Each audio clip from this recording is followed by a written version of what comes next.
of Parliament. You saw your president, you saw your governor, you saw your minister going around with all these cars and people were dying of hunger. What did you do? What answer will I have in front of my Creator? The answer will be, I spoke and it is on record. And the devil will say, surely I am a witness. And the angels will say, our sister spoke and she spoke the truth.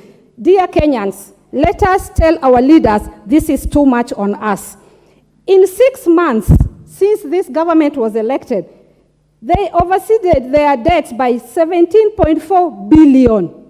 Then you hear in State House, tea is taken daily and they spend 2 million on tea. Oh God, hear this, on tea. Day of judgment is coming. We might not be able to judge you the right way, but God will judge you. I am reminding you again, Honorable Osoro, and your government, that there's an equalizer, it is death. These cars will be left here, and you'll go to your God empty-handed. Please remind them. Thank you, Mr. Speaker. I support.